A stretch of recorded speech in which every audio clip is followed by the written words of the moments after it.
Indrajit study point में आप सभी का स्वागत है। हम पढ़ रहे हैं एनसीईआरटी क्लास 12 अध्याय 3 बंधुत्व जाति तथा वर्ग भाग 6। इसमें हम पढ़ रहे थे अभी साहित्यिक स्रोतों का इस्तेमाल, इतिहासकार और महाभारत। ठीक है, तो इसी में हम दूसरा टॉपिक यहाँ पर 6.1 चालू हुआ कि भाषा एवं विषय वस्तु। तो चलिए इसको शुरुआत करते हैं। इसके ऊपर हमने पिछले भाग में कंप्लीट कर चुके हैं हम लोग। अब हम ग्रंथ की भाषा की ओर देखते हैं। किसकी? ग्रंथ की भाषा की ओर देखते हैं। महाभारत जो पाठ हम इस्तेमाल करते हैं, जो पढ़ते हैं, वह संस्कृत में है। किसमें? संस्कृत में है। यद्यपि अन्य भाषाओं में भी इसके संस्करण देखने को मिलता है, अन्य भाषा में भी ये किताब देखने को मिलता है, किंतु महाभारत में प्रयुक्त संस्कृत वेदों अथवा प्रशस्तियों, यहाँ पर समझो आप, किंतु महाभारत में जो भी संस्कृत वेद है उसमें अथवा जो भी प्रशस्ति उसमें लिखा गया है, अध्याय 2 में हम लोग चर्चा कर चुके हैं, तो उसकी संस्कृति से कहीं अधिक सरल है। आगे का देखा जाए अध्याय 2 के, तो उनसे तो बहुत ज्यादा आसान ही है, क्योंकि वेद में जो लिखा गया है उससे तो बहुत आसान संस्कृत यहाँ पर लिखे गए हैं। अतः यह संभव है कि इस ग्रंथ को व्यापक स्तर पर समझना चाहे समझा जाता था। इतिहासकार इस ग्रंथ की विषय वस्तु को 2 मुख्य शीर्षकों में देखते हैं, जिसमें आख्यान तथा उपदेशात्मक। एक में उपदेश दिया गया है, एक में किया हुआ बताया गया है, तो उसके अंतर्गत रखते हैं।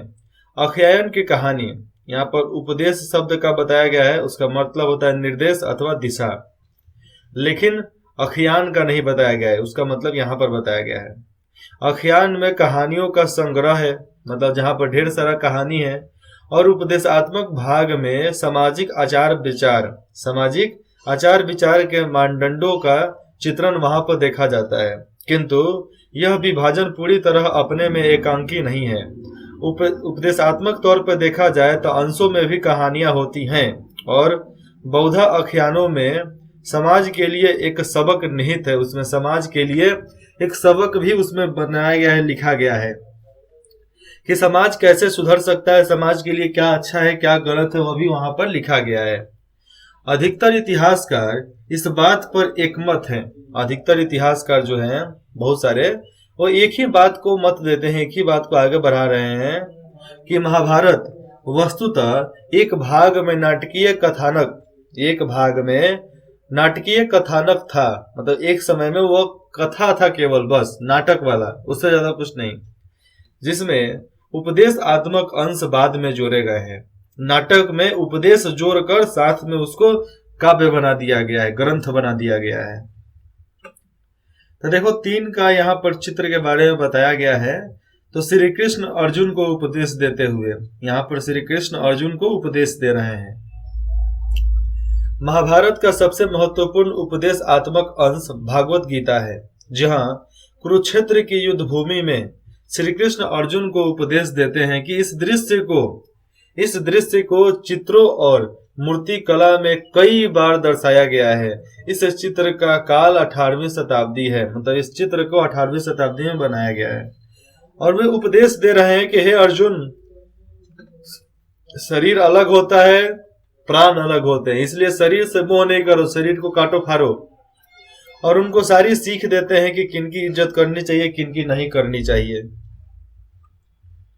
आरंभिक संस्कृत परंपरा में देखा जाए तो महाभारत को इतिहास की श्रेणी में रखा जाएगा, और इस शब्द का अर्थ होता है ऐसा ही था। महाभारत में सचमुच हुए किसी युद्ध का स्मरण किया जा रहा था, मतलब महाभारत में जो भी युद्ध के बारे में बताया गया है क्या सही में हुआ है, इस बारे में हम निश्चित रूप से कुछ नहीं कह सकते हैं, क्योंकि जिन्होंने एक किताब लिखा शायद इस सबूत को देखकर ही किताब लिखे होंगे।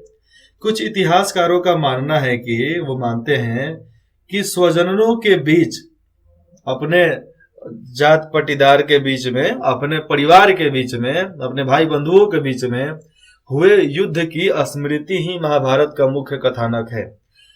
परिवार के बीच में, 2 भाइयों के बीच में जो युद्ध हुआ, उसी को कथा के रूप में महाभारत कथा के नाम से जाना जाता है। अन्य दूसरा देखे तो इस बात की ओर इंगित करते हैं कि हमें युद्ध की पुष्टि किसी और साक्ष्य से नहीं होती है। युद्ध के बारे में किसी और साक्ष्य से हमें नहीं मिलती है, क्योंकि भैया हमारे पास किताब है, उसी को हम लोग पढ़ते हैं। नो एविडेंस, कोई सबूत नहीं है कि क्या हुआ था क्या नहीं हुआ था। शायद लिखने वाले उसी सबूत को देखकर लिख दिए होंगे कि बाद में अगर कोई मालूम भी करता है तो इस सबूत को देखेगा तो कहेगा कि हाँ भैया सही ही हुआ था। लेखक एक या कई, लेखक एक थे या कई थे, तथा तिथियां इसमें बताना है। यह ग्रंथ किसने लिखा, इस प्रश्न के कई उत्तर हैं। अब पता नहीं कौन कौन से उत्तर हैं, यहाँ पर समझ में आएगा आपको। संभवतः देखा जाए तो मूल कथा के रचयिता भाट सारथी थे, जिन्हें सूत कहा जाता था। सूत मतलब निचली जाति के लोग जो शूद्र में आते थे। हाँ, इसीलिए कर्ण को भी सूत पुत्र के नाम से जाना जाता था, क्योंकि वह सूर्य पुत्र था, लेकिन वह सूत के परिवार में पला बढ़ा था, इसलिए उसको सूत पुत्र के नाम से जाना गया। ये क्षत्रिय योद्धाओं के साथ युद्ध क्षेत्र में जाते थे। जो क्षत्रिय योद्धा होते थे उनके साथ वो जाएंगे और उनकी विजय और उपलब्धियों के बारे में कविताएं लिखते थे। मतलब एक तरीके से रचयिता थे। इन रचनाओं का प्रेषण मौखिक रूप में होता था, केवल याद करके लोग रखते थे। 5वीं शताब्दी ईस्वी से ब्राह्मणों ने इस कथा परंपरा पर अपना अधिकार कर लिया और इसे लिखा। क्या वह काल था? नहीं, यहाँ पर है यह वह काल था जब कुरु वंश और पंचाल, जिनके इर्द गिर्द महाभारत की कथा घूमती है, फिर से समझो यहाँ पे, यह वह काल था जब कुरु और पंचाल, जिनके इर्द गिर्द महाभारत की कथा घूमती है, मात्र सरदारी से राजतंत्र के रूप में उभर रहे थे। सरदारी से, जो पहले सरदारी थे अब राजतंत्र के रूप में वह उभर रहे थे, तो उसके बारे में बताया गया है। क्या नए राजा अपने इतिहास को अधिक समय तक ले, नया राजा जो भी था, क्या अपने इतिहास को अधिक समय के लिए अधिक नियमित रूप से लिखना चाहते थे? यह भी संभव हो सकता है कि नए राज्यों की स्थापना के समय होने वाली उथल पुथल, नया राज्य जब बसता है तो उथल पुथल होता ही है, तो उथल पुथल के कारण पुराने सामाजिक मूल्यों के स्थान पर नवीन मानदंडों की स्थापना होगी, चाहे नवीन मापदंडों की स्थापना हुई, जिनका इस कहानी के कुछ भागों में वर्णन मिलता है। कहानी के कुछ भागों में इसके बारे में वर्णन मिलता है, मतलब पढ़ने को मिलता है हमें। ये देखो आप यहाँ पर तस्वीर, शायद ये रिद्धि सिद्धि गणेश जी की वाइफ, पत्नी, लेकिन यहाँ पर दासी के रूप में थी। हो सकता है कि वो भी उनको प्रभु मानती थी। सेवा तो बहुत ज्यादा करती थी भैया, बहुत ज्यादा। और रिद्धि सिद्धि दोनों सगी बहन थी, जिनसे श्री कृष्ण भगवान विवाह किए थे। यहाँ पर लिखा जा रहा है कि लिपिक श्री गणेश। परंपरा के अनुसार देखा जाए तो व्यास महर्षि थे, तो व्यास ने इस ग्रंथ को श्री गणेश के हाथों से लिखवाया था। यह चित्र महाभारत के फारसी अनुवाद में मिलता है देखने के लिए। देखिए यहाँ पर लगभग 200 ईसा पूर्व से 200 ईस्वी के बीच हम इस ग्रंथ के रचनाकार चाहे रचना काल का एक और चरण देखते हैं, क्योंकि 400 वर्षों में लिखा गया था। यह वह समय था जब विष्णु देवता की आराधना प्रभावी हो रही थी। मतलब समझो यहाँ पे, यह वह समय था जब विष्णु देवता की आराधना शुरुआती तौर पे चल रहा था, तथा कृष्ण को, जो इस महाकाव्य के महत्वपूर्ण नायक थे, महाभारत के नायक थे, उन्हें विष्णु का रूप बताया जाता था। कालांतर में देखा जाए तो लगभग 200 से लेकर 400 ईस्वी के बीच मनुस्मृति से मिलते जुलते बृहद उपदेशात्मक प्रकरण हमें देखने को मिलता है, जो महाभारत में जोड़े गए हैं। और इन सब जितने भी परिवर्तन हुए थे, तो इन सब परिवर्तनों के कारण यह ग्रंथ, जो अपने आरंभिक या प्रारंभिक रूप में संभवतः 10,000 श्लोकों से भी कम था। जब शुरुआत तौर पर महाभारत लिखा गया था तो 10,000 श्लोकों से कम था। आज यह बढ़कर 1,00,000 श्लोकों वाला हो गया है। तक 90,000 श्लोक कहां से आ गए, लोग जोड़ दिए उसमें। साहित्यिक परंपरा में इस बृहद साहित्यिक परंपरा की बात कर ले तो बृहद रचना के रचयिता ऋषि व्यास माने जाते हैं। ऋषि व्यास के द्वारा ही इसको अच्छे तरीके से लिखा गया है। सदृशता की खोज, यहां पर समझो आप क्या लिखा है, सदृशता की खोज, मतलब यहां से आप पढ़ो तो समझ में आएगा, क्योंकि ऐसे एक शब्द में बता दे तो क्या समझे, कुछ नहीं समझे। महाभारत में अन्य किसी भी प्रमुख महाकाव्य की भांति युद्धों, वनों, राजमहलों और बस्तियों का अत्यंत जीवंत चित्रण यहाँ पर मिला है, जो हमें देख सकते हैं। तो ये लोग सदृशता की खोज किए थे, जो हम देखकर समझ सकते हैं। 1951 से 52 में पुरातत्ववेत्ता का नाम था बीबी लाल ने मेरठ जिले, जो उत्तर प्रदेश में पड़ता है, तो मेरठ जिले के हस्तिनापुर नामक एक गांव में उत्खनन किया, मतलब वहां पर खुदाई किया। क्या यह गांव महाकाव्य में वर्णित हस्तिनापुर था? क्या जो महाकाव्य में हम हस्तिनापुर बोलते हैं वही हस्तिनापुर था क्या ये? हालांकि नामों की समानता मात्र एक संयोग हो सकता है, हालांकि नाम एक समान हो, ये संयोग बस हो सकता है कि ठीक है नाम जैसा था वैसे ही नाम ये लोग रख लिए। किंतु गंगा के ऊपरी द्वाब मतलब ऊपरी क्षेत्र, तो ऊपरी द्वाब वाले क्षेत्रों में इस पूरा स्थल का होना, यहाँ कुरु राज्य भी स्थापित था यह माना जाता है।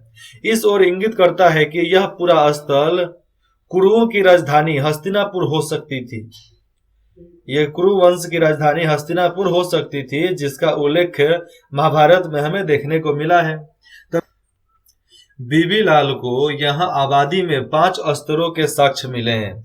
वहां पर वो खुदाई किए, मालूम किए, तो वहां पर 5 स्तरों के साक्ष्य वहां पर मिलते हैं, जिनमें से दूसरा और तीसरा स्तर हमारे विश्लेषण के लिए महत्वपूर्ण है। कैसे?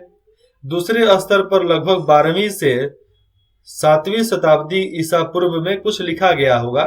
तो दूसरे स्तर पर मिलने वाले घरों के बारे में बीबी लाल कहते हैं कि जिस सीमित क्षेत्र का उत्खनन हुआ था, छोटा सा जगह का उत्खनन हुआ था, वहां से आवास गृहों की कोई निश्चित परियोजना नहीं मिलती, किंतु मिट्टी की बनी दीवारें, वहां पर मिट्टी की दीवारें बनी थी, तो मिट्टी की बनी दीवारें और कच्ची मिट्टी की ईंटें अवश्य मिलती हैं वहां पर। सरकंडे की छाप वाली मिट्टी के प्लस्तर के खोज। अब सरकंडे का काम समझो, सरकंडे एक झरखट जैसा होता है, मतलब घास इस तरह नहीं ढोइचा वगैरह होता है वैसे ही, तो उसका इस्तेमाल अभी कुछ लोग बांसुरी बनाने में करते हैं, बाकी कुछ लकड़ी, कुछ डिजाइनिंग बनाने में इसका काम आता है। तो सरकंडे की छाप वाले मिट्टी के प्लस्तर की खोज इस बात की तरफ इशारा करती है कि कुछ घरों की दीवारें सरकंडे की बनी थी और जिन पर मिट्टी का प्लस्तर चढ़ा दिया गया था। और तीसरा स्तर क्या है? दूसरा स्तर तो सरकंडे का हो गया और मिट्टी का दीवार मिला। तीसरे स्तर पर, तो तीसरा स्तर कब मिला था? लगभग 6ठी से 3री शताब्दी ईसा पूर्व के बीच में उसको माना जाता है। तो तीसरे स्तर के लिए लाल ने कहा है, बीबी लाल कहते हैं कि तृतीय काल के घर कच्ची और कुछ पक्की ईंटों के बने हुए थे। इनमें शोषक, समझना यहाँ पर, इनमें शोषक घट मतलब जिस तरह आज दीवार में हम लोग जोड़वाते हैं ना लाइन बाय लाइन, तो शोषक घट और ईंटों के नाले गंदे पानी के निकासी के लिए इस्तेमाल किए जाते थे और उस समय भी नाला व्यवस्था हुआ करता था। तथा वल्य कूपों का इस्तेमाल, कूप क्या होता है? जो हम लोग कूपी नहीं लगाते हैं इधर उधर पाइप वगैरह में, तो वल्य कूपों का इस्तेमाल कुओं और माल की निकासी वाले गतों, दोनों ही रूपों में उसका इस्तेमाल किया जाता था। कुएं से पानी निकालने के लिए भी उस कूप का इस्तेमाल किया जाता है। कूप जो कहीं हम पाइप में लगा दे पतला करने के लिए पानी, चाहे उसको भी कूप बोलते हैं, कूपी जो तेल ढारने के लिए हम लोग इस्तेमाल करते हैं ना उसका। तो लोग क्या करते थे, बड़ा सा कूप बनाते थे लोहे का और नीचे से पानी लाकर ऊपर डालेंगे तो एकदम फिचकारी लेखा स्पीड में निकलेगा। और नाले के मल क्या होता है, जो बाथरूम वगैरह वो लोग करता था, तो उसको निकालने के लिए भी वैसे ही कूप का इस्तेमाल करता था कि पानी उतना ही कम खर्चा हो लेकिन माल ज्यादा साफ हो जाए। जिस तरह अभी के बाथरूम में होते हैं, क्या होते हैं, पानी जब गिराओगे तो प्रेशर से नीचे से ऊपर निकल जाएगा टूट टाट कर और उसके बाद से सब साफ हो जाएगा बाथरूम। तो वैसे ही शर्तों का इस्तेमाल, वैसे ही तरीकों तकनीकों का इस्तेमाल वो लोग भी किया करते थे। अरे भैया हमारा इतिहास कमजोर थोड़े है, बहुत बड़ा था। हस्तिनापुर महाभारत के आदि पर्वन में इस नगर का चित्रण इस प्रकार मिलता है।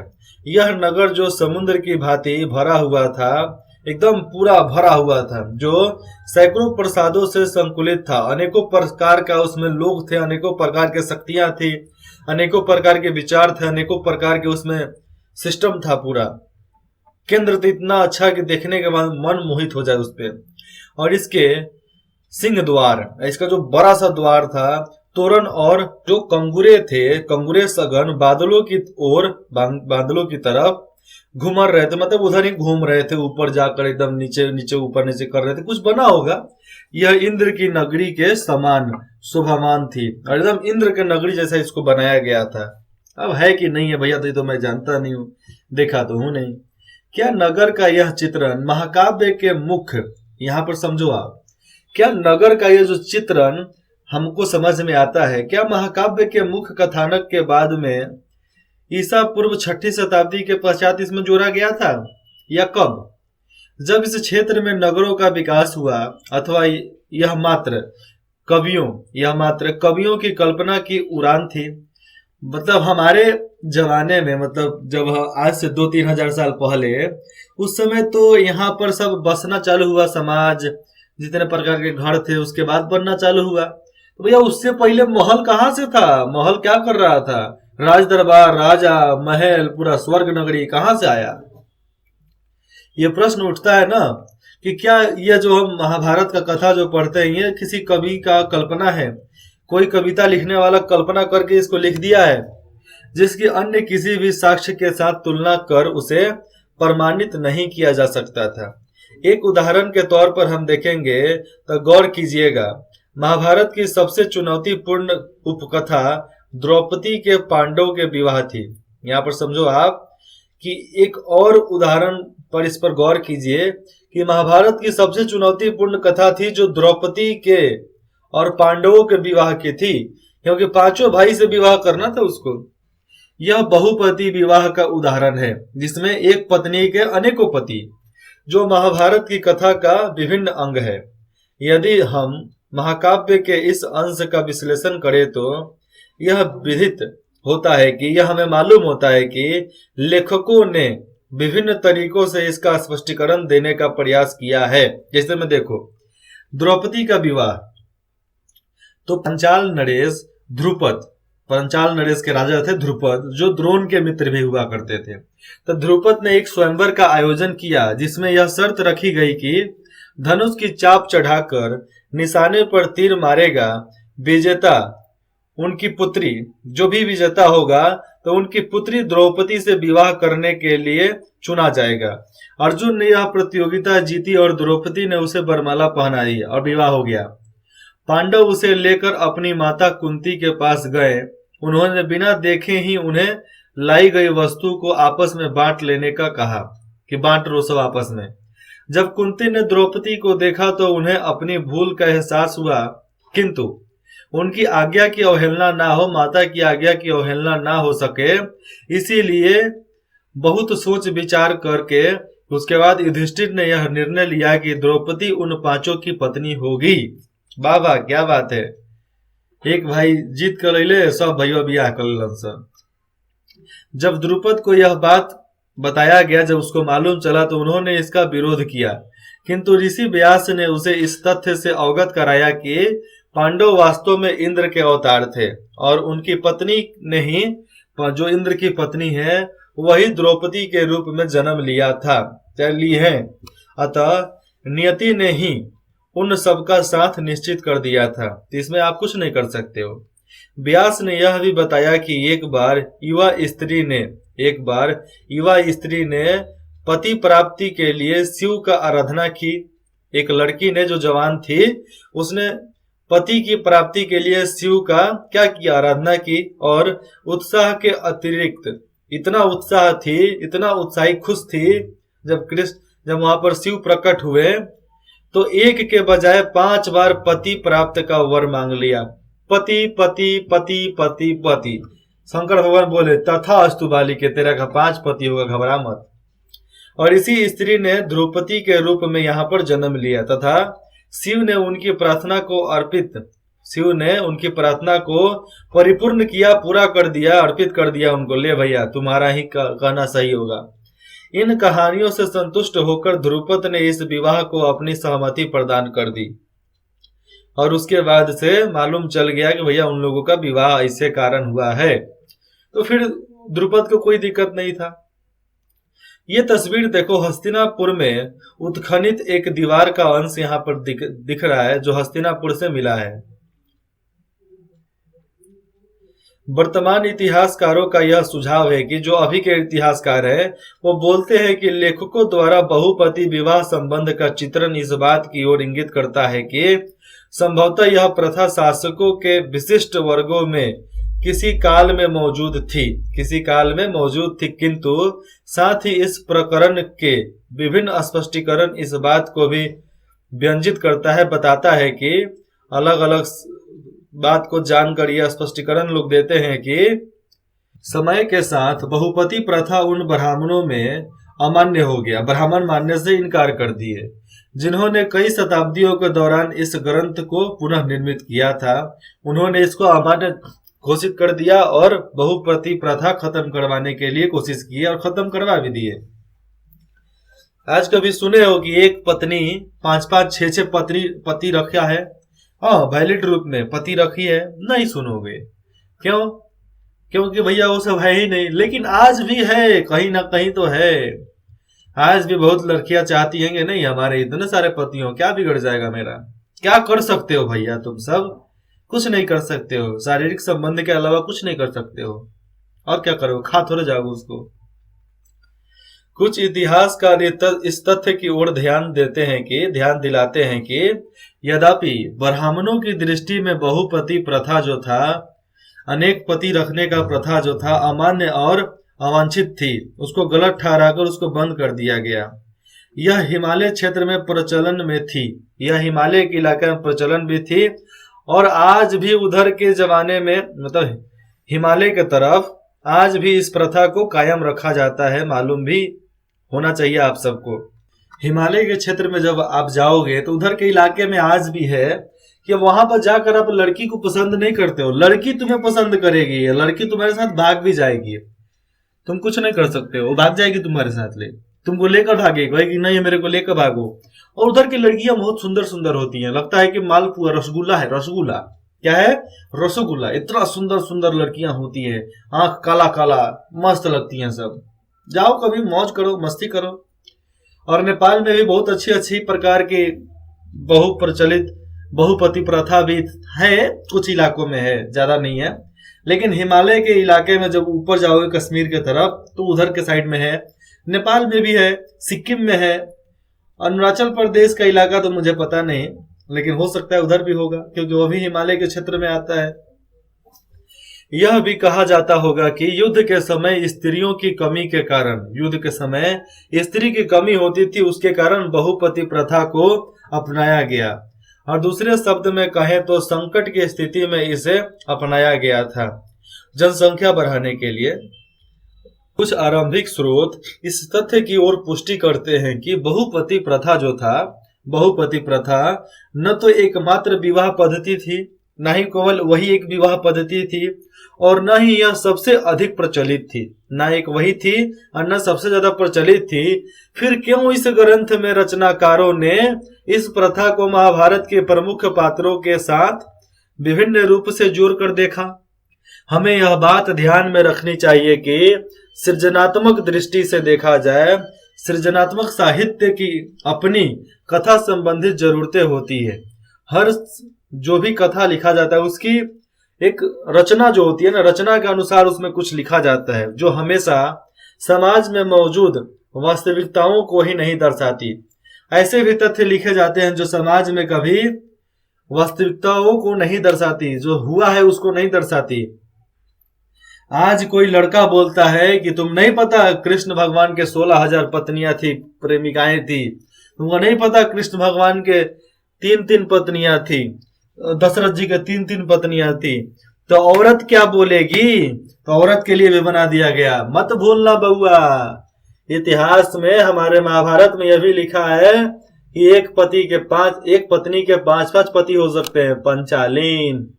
तो तुम बबुआ कृष्ण बनोगे, तुम बबुआ दशरथ बनोगे, तो हम भी पंचालीन बन जाएंगे। उसके बाद से लो झेलो बेटा तुम मेरे को।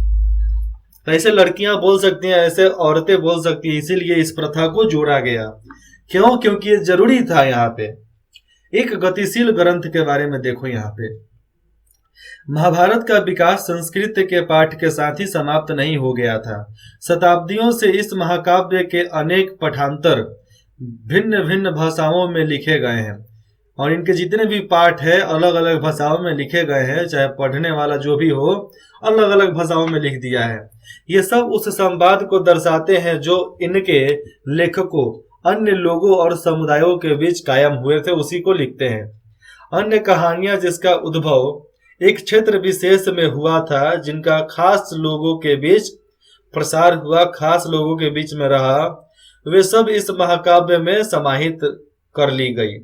सब इस महाकाव्य में सबका जीवनी लिख दिया गया। साथ ही इस महाकाव्य की मुख्य कथा की अनेक पुनः व्याख्याएं की गई है, फिर से उसको लिखा गया है। इसके प्रसंगों को मूर्ति कला और चित्रों में भी दर्शाया गया है। और इस महाकाव्य ने नाटकों और नृत्य कलाओं के लिए भी विषय वस्तु प्रदान की है। इसी महाकाव्य के अनुसार नाटक और नृत्य कला भी सामने आई, जिसको हर लोग इज्जत के साथ करना चालू कर दिया। देखो, कपड़ा उतारने के लिए सीख गए ना, तो पैसा बहुत है उसमें। आज के जैसे हीरोइन है, मैं एक भी हीरोइन को रत्ती भर इज्जत नहीं देता हूं, रत्ती भर, घुटना भर भी इज्जत, घुटना भर छोड़ना यार, चुल्लू भर भी इज्जत नहीं देता हूं। इतना उस सबकी औकात समझता हूं। क्यों? क्योंकि जो लड़की फेस करती थी, जो लड़का फेस किया अपने आप को गरीबी में, जो लड़का समाज के अंदर फेस किया अपने आप को, वो आज वीआईपी बनने के बाद अधरलंगी कपड़ा पहनेगा, फटा हुआ बोरा पहनेगा। इसलिए अच्छा है इन सारे गधों को, सुअरों को त्याग दो, हटाओ सारा यहां से। इस महाकाव्य की पुनः व्याख्याओं में मुख्य कथा वस्तु को बहुत ही सृजनात्मक ढंग से प्रस्तुत किया गया है। हम ऐसे ही एक उदाहरण का उल्लेख करते हैं। महाभारत के एक प्रसंग का रूपांतरण समाज, यहाँ पर लिखा है समसामयिक बंगाल लेखिका। समझो, यहाँ पर एक ऐसे रूप को यहाँ पर लिखते हैं, रूपांतरण किया गया है, जो समसामयिक बंगाल लेखिका महाश्वेता देवी ने किया है, जो शोषण के विरुद्ध अपनी आवाज उठाने के लिए प्रसिद्ध हैं। जो शोषण के विरुद्ध वो आवाज उठाती हैं, इसलिए वो प्रसिद्ध हैं। इस उदाहरण में देखा जाए तो उन्होंने महाभारत की मुख्य कथा वस्तु के लिए अन्य विकल्प खोजे हैं और उन प्रश्नों की ओर ध्यान खींचा है जिन पर संस्कृत पाठ पूर्णतः मुख्य है। जिस पर संस्कृत पाठ पूर्णतः मुख्य मतलब मुख्य, वहां पर ही उसी के अनुसार ही केंद्रित है। संस्कृत पाठ में दुर्योधन द्वारा पांडवों को छल से लक्षागृह में जलाकर मार देने का उल्लेख मिलता है। जो लक्षागृह में जलाकर उनको खत्म कर देना चाहता था, किंतु जब वह ब्राह्मणों को खिला रही थी तो उसमें किंतु एक निषाद भी अपने 5 पुत्रों के साथ आया हुआ था और खा पीकर वे गहरी नींद में सो जाते हैं। कौन खा पीकर वो सो जाते हैं? कौन? वो 5 निषाद। और पांडवों के लिए जो आग लगाई गई थी उसमें उसी लक्षागृह में भस्म हो जाते हैं वो 5। जब उस निषाद और उसके पुत्रों के जले हुए शव मिलते हैं, जो निषाद थे उसके पुत्रों के जले हुए शव मिलते हैं, तो लोग यह सोचकर ही पांडवों की मृत्यु हो गई। लोग यह सोचते हैं कि पांडवों की मृत्यु अब हो गई। अपनी लघु कथा जिसका शीर्षक कुंती और निषाद है, महाश्वेता देवी ने कथानक का प्रारंभ वहां से किया है जहां महाभारत के इस प्रसंग का अंत होता है। उन्होंने अपनी कहानी का संयोजन एक वन प्रांत में किया है जहां महाभारत के युद्ध के बाद कुंती रहने लगी थी। महाभारत का युद्ध हुआ और कुंती वहां पर रहने लगी। कुंती के पास अब अपने अतीत के विषय में सोचने का समय नहीं था। पृथ्वी जो प्रकृति प्रतीक है, पृथ्वी जो प्रकृति के प्रतीक है, उससे बातें करते हुए वह अपनी त्रुटियों को अंगीकार करती है, त्रुटियों को गिनती है, बताती है। प्रतिदिन वह निषादों को देखती है और वन में लकड़ी, शहद, कंदमूल आदि एकत्रित करने आते हैं, और एक निषाद बंधुआ वहां पर कुंती को पृथ्वी से बातें करते सुन लेते हैं। एक दिन वातावरण में कुछ हुआ। जानवर जंगल छोड़कर भाग रहे थे। कुंती ने देखा कि निषाद उन्हें ताक रही है। जब उसने यह पूछा कि क्या तुम्हें लक्षागृह की याद है, तो कुंती सकपका गई। उन्हें याद था। क्या उन्हें एक वृद्ध निषादी और उसके 5 पुत्र याद थे? और उसकी स्मृति थी कि कुंती ने उन्हें मदिरा पिलाई थी, और वह निषादी जानती थी कि कुंती उसको मदिरा पिलाई थी। इतनी कि वे सब बेसुध हो गए, बेहोश हो गए, जबकि वह स्वयं अपने पुत्रों के संग बचकर निकल गई वहां से। कुंती ने पूछा, क्या तुम वह निषादी हो? उसने उत्तर दिया कि मरी हुई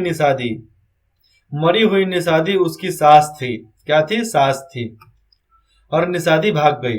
साथ ही वह बोली कि अपने अतीत पर विचार करते समय तुम्हें एक बार भी उन 6 निर्दोष लोगों की याद नहीं आई जिन्हें प्राणों से हाथ धोना पड़ा था, क्योंकि तुम अपनी और अपने पुत्रों की जान बचाना चाहती थी। जिस समय वे दोनों बातें कर रही थी, आग की लपटें करीब आ रही थी। निषादी तो अपने प्राण बचाकर निकल गई, किंतु कुंती जहां खड़ी थी वहीं रह गई उसकी सास, और मर गई, और 5 बेटे मर गए।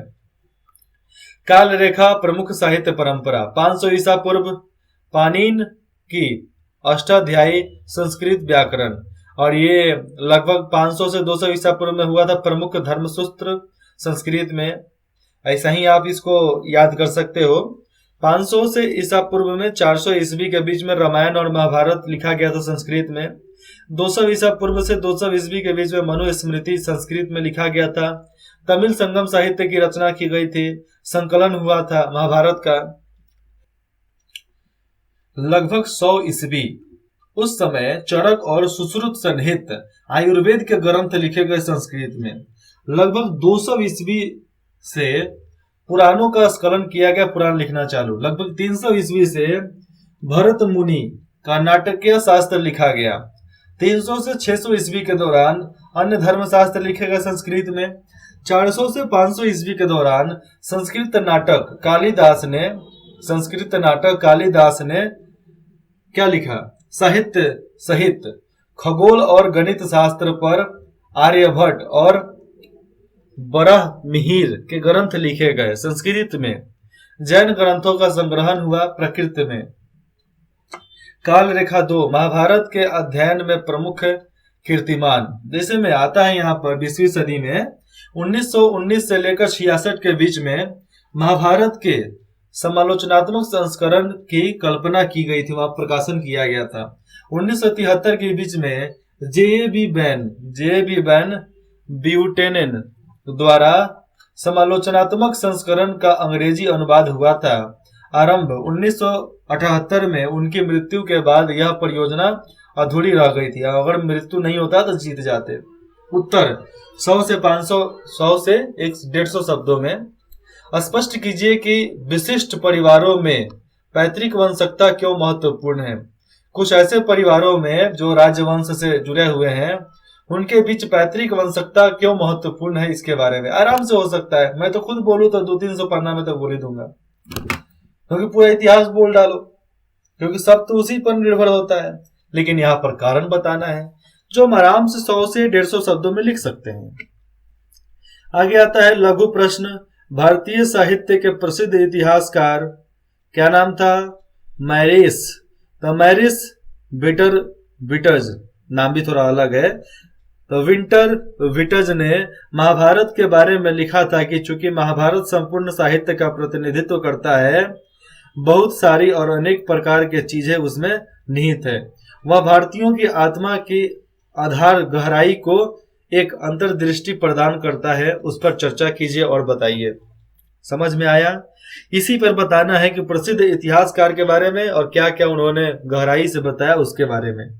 आराम से 500 शब्दों में इसको लिखा जा सकता है, लेकिन ये प्रश्न आपको कहीं नहीं पूछे जाएंगे, आपको केवल अंदर से ही पूछा जाएगा, क्योंकि इस पूरा बुक पढ़ने के बाद अभी तक ले मैरिस विंटर विटज के बारे में हमने पढ़ा ही नहीं, हमने आपको पढ़ाया ही नहीं, तो हम उसके बारे में क्यों लिखेंगे भैया? हटाओ इस क्वेश्चन को, क्वेश्चन गलत है हमारे इतिहास की किताब में।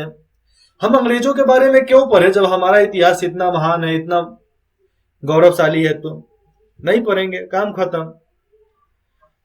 आपको कुछ भी डाउट हो, कुछ भी संदेह हो, कुछ पूछना चाहते हो, कुछ सलाह देना चाहते हो, चाहे आपको कुछ दूसरा चीज चाहिए, तो आप बेझिझक हमें कमेंट करके बता सकते हैं। इंद्रजीत स्टडी पॉइंट में जुड़ने के लिए आप सभी का बहुत बहुत धन्यवाद।